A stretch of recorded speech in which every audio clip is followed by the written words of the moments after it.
이때는 2014년이었어요. 일본의 올리브 산업이 우리도 한번 세계 무대로 가보자 하는 아주 야심찬 목표를 세우게 됩니다. 그 모든 이야기의 시작 바로 규슈였는데요. 어떻게 이탈리아 토스카나의 그 유명한 올리브가 머나먼 일본 규슈에 뿌리 내리게 됐을까요?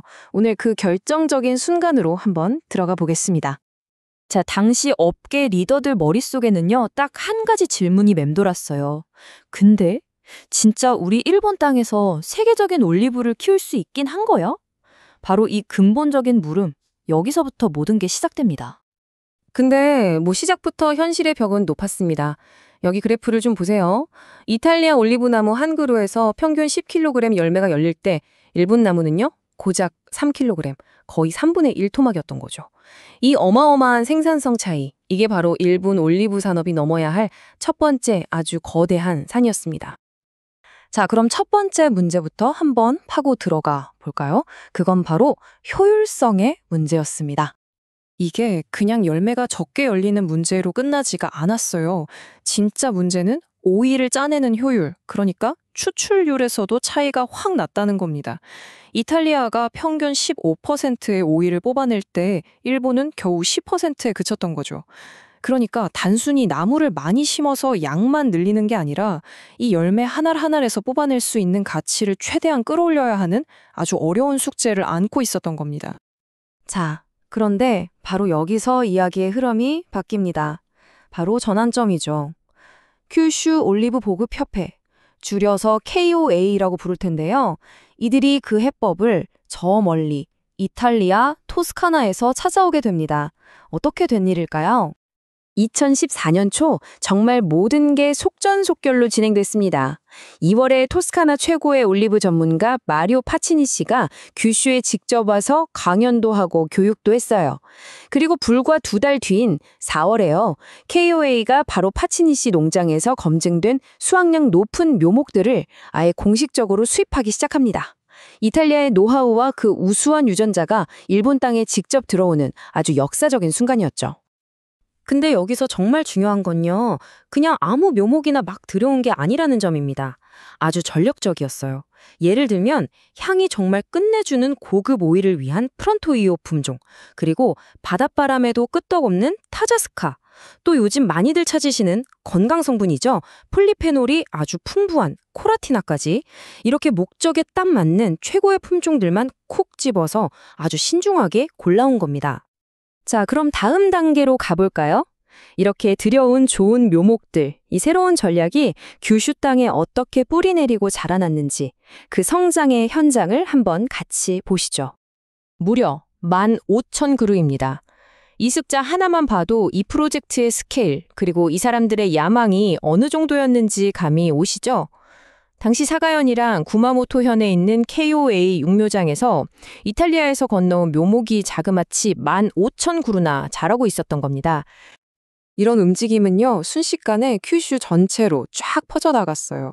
미야자키 현에는 시범적으로 운영하는 모델 농장이 생겼고요. 가고시마, 구마모토는 물론이고 심지어 저기 바다가 보이는 푸쿠오카랑 나가사키에서도 나도 한번 해보겠다 하는 새로운 재배자들이 나타나기 시작했습니다. 이건 그냥 한두 군데의 노력이 아니라 규슈 지역 전체가 하나가 된 아주 조직적인 움직임이었던 거죠. 자, 그럼 이런 숫자나 데이터 말고요, 좀 더 사람 사는 이야기를 해볼까요? 가고시마의 후카미즈 씨라는 분이 계셨는데요. 이 가족의 이야기가 참 인상적입니다. 원래는 도구 만드는 일을 하셨대요.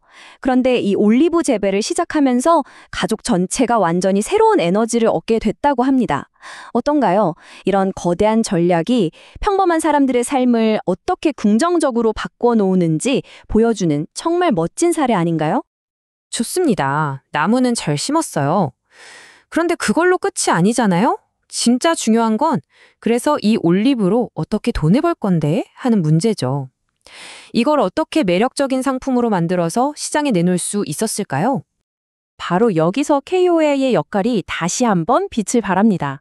재배자들이 무조건 성공할 수밖에 없는 거의 올인원 지원 시스템을 만들어버린 거예요. 그냥 좋은 묘목 주고 끝 이게 아니라 재배 교육도 시켜주고 비싼 차교 장비도 같이 쓸 수 있게 해주고 심지어 수확한 올리브는 제값에 사재기까지 했어요. 그리고 최종적으로는 농부들이 직접 가공하고 포장해서 자기 브랜드를 팔 수 있도록 힘을 실어준 거죠. 처음부터 끝까지 다 챙겨준 겁니다. 그랬더니 드디어 시장에 결과물들이 나오기 시작합니다. 기본적으로 엑스트라 버진 올리브 오일은 물론이고요. 짭짤하게 소금에 절인 올리브, 또 올리브 오일에 담가놓은 보존식품, 심지어는 약간 매콤한 페페론치노 맛을 낸 올리브 스낵까지. 와, 정말 다양하죠? 이 땅에서 수확한 걸로 이렇게 멋진 부가가치 상품을 만들 수 있다는 걸 딱 증명해 보인 겁니다. 그런데 말이죠. 이 사람들의 진짜 비전은 그냥 맛있는 거 만들어서 팔자 여기서 끝나지 않았습니다. 이야기가 여기서부터 정말 생각지도 못한 훨씬 더 큰 그림으로 넘어갑니다. 그게 뭐냐면요. 바로 가라츠 코스메틱 구상이라는 거예요. 이게 뭐냐? 화장품 산업으로 유명한 프랑스의 코스메틱 밸리랑 손을 잡고요. 올리브유 짜고 남은 찌꺼기 있잖아요. 이런 지역 원료를 활용해서 아예 북부교슈에다가 대규모 화장품 공장 단지를 만들겠다는 정말 혁신적인 계획이었습니다.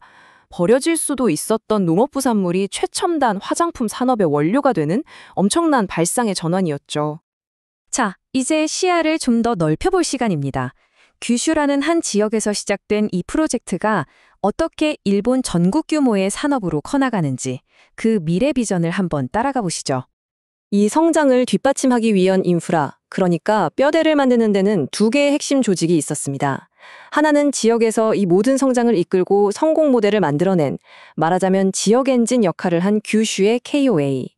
그리고 다른 하나는 이 성공 모델을 일본 전체로 퍼뜨리기 위해 도쿄에 만들어진 전국 조직, 컨트롤 타워 역할을 하는 NOA. 이렇게 역할 분담이 아주 명확했던 겁니다. 농사 짓는 속도만큼이나 이 조직이 커가는 속도도 정말 놀라울 정도로 빨랐습니다. 한번 보세요. 2014년 1월에 전국 조직인 NOA가 도쿄에 딱 만들어지고요. 4월에는 지역 조직인 KOA가 화장품 산업이랑 손을 잡습니다. 그리고 그 해가 다 가기도 전에 이 두 조직이 힘을 합쳐서 이제 규슈는 좁다, 일본 전체로 가자 하면서 판을 키우기 시작한 거죠. 정말 대단한 속도전이었어요.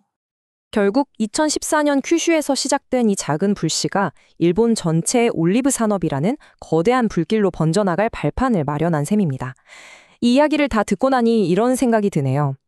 여러분, 정말 좋은 아이디어 하나가 한 나라 전체를 움직이는 거대한 흐름이 되기까지는 과연 무엇이 필요할까요? 한 번쯤 생각해 볼 만한 질문인 것 같습니다.